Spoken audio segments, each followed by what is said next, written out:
कभी सोचा है कि एक सूखा हुआ पुराना पौधा हमारे ग्रह के बारे में कितने गहरे राज बता सकता है?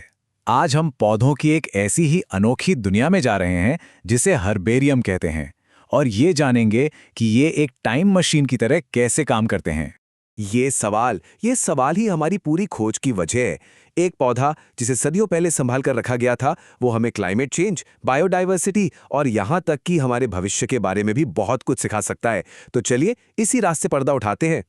तो हर्बेरियम आखिर है क्या? इसे आसान भाषा में समझिए। ये पौधों की लाइब्रेरी है। जैसे एक लाइब्रेरी में किताबें होती हैं, ठीक वैसे ही यहाँ सूखे और सहेज कर रखे गए पौधे होते हैं। और मजे की बात यह है कि हर एक पौधा अपने समय और अपनी जगह की एक अनमोल कहानी कहता है। तो सवाल यह है कि ये कमाल के रिकॉर्ड्स आखिर बनते कैसे हैं?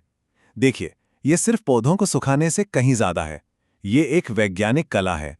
आइए देखते हैं कि कैसे एक पौधे को हमेशा के लिए सहेज लिया जाता है। ये पूरी प्रक्रिया बहुत ही ध्यान से की जाती है। सबसे पहले तो पौधे को खेत से चुना जाता है। फिर उसे अखबार या किसी सोखने वाले कागज के बीच अच्छे से दबाकर सुखाया जाता है ताकि उसकी पत्तियां और फूल एकदम चपटे हो जाएं। और जब वो सूख जाता है तो उसे एक खास तरह के कागज पर लगाया जाता है। और फिर आता है सबसे जरूरी कदम, उस पर लेबल लगाना। और यही लेबल उस पौधे को एक वैज्ञानिक नमूना बनाता है। ये समझिए कि ये उस पौधे का पासपोर्ट है। इस पर लिखा होता है कि ये कौन सा पौधा है, इसे किसने, कब और किस जगह से इकट्ठा किया था।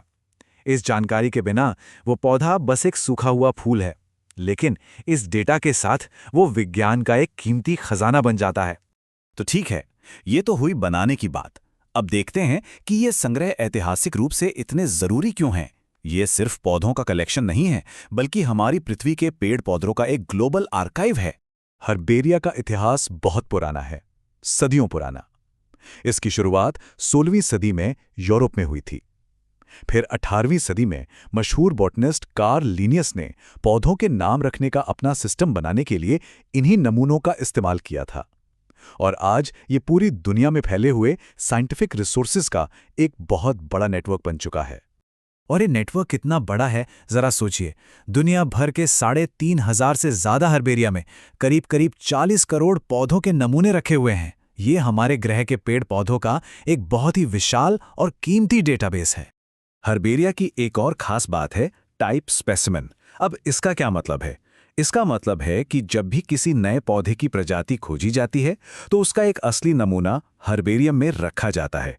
यही वो असली रेफरेंस होता है जिस पर उस प्रजाति का पूरा वैज्ञानिक नाम और उसकी सारी जानकारी आधारित होती है। चलिए अब आते हैं सबसे दिलचस्प हिस्से पर। ये सब सिर्फ अतीत के बारे में नहीं है। ये ऐतिहासिक संग्रह आज के मॉडर्न टेक्नोलॉजी की मदद से भविष्य के बहुत बड़े बड़े सवालों का जवाब दे रहे हैं। आज के समय में हर्बेरिया की भूमिका बहुत ज्यादा बढ़ गई है। वो बायोडाइवर्सिटी को समझने में, जो प्रजातियां खत्म हो रही हैं उन्हें बचाने में, क्लाइमेट चेंज के असर को ट्रैक करने में और यहाँ तक कि दवा और खेती के लिए जेनेटिक डेटा देने में भी मदद करते हैं। क्लाइमेट चेंज का असर देखना हो तो इसका एक बहुत ही शानदार उदाहरण है। वैज्ञानिक मान लीजिए 100 साल पहले इकट्ठा किए गए किसी फूल की तुलना आज के उसी प्रजाति के फूल से कर सकते हैं। और जानते क्या पता चलता है? कई स्टडीज में सामने आया है कि कुछ पौधे अब दशकों पहले के मुकाबले हर 10 साल में लगभग 2.5 दिन पहले खिल रहे हैं। ये बढ़ते तापमान का एक ऐसा ठोस सबूत है जो सीधे पौधों की कहानी से हमें मिलता है। ये संरक्षण मतलब कंजर्वेशन के लिए भी एक नक्शे की तरह काम करते हैं। हर्बेरिया हमें बताते हैं कि 100 साल पहले कौन से पौधे किसी खास जंगल या पहाड़ पर उगते थे। इस पुराने डेटा के बिना हमें पता ही नहीं चलता कि हमने क्या खो दिया है। इससे हम ये तय कर पाते हैं कि कौन सी प्रजातियां सबसे ज्यादा खतरे में हैं और उन्हें बचाने के लिए कहाँ ध्यान देना जरूरी है। हाँ, अब मन में ये सवाल आ सकता है कि भाई आजकल तो ऐप्स हैं, हम एक तस्वीर लेते हैं और पौधे का नाम पता चल जाता है। बिल्कुल, ऐप्स पहचान के लिए बहुत अच्छे हैं, पर वो एक हर्बेरियम नमूने की जगह नहीं ले सकते। क्यों? क्योंकि एक तस्वीर आपको पौधे का डीएनए, उसका पराग या उसके टिश्यू नहीं दे सकती।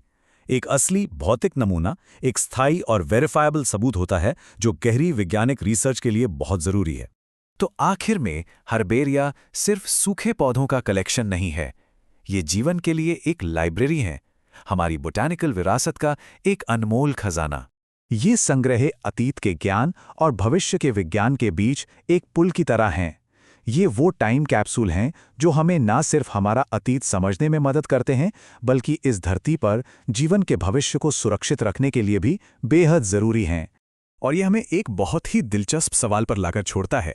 आज हम जो पौधे इकट्ठा और सहेज रहे हैं, वो 100 या 200 साल बाद की पीढ़ियों को हमारी दुनिया के बारे में क्या बताएंगे? ये एक ऐसी कहानी है जो लगातार लिखी जा रही है।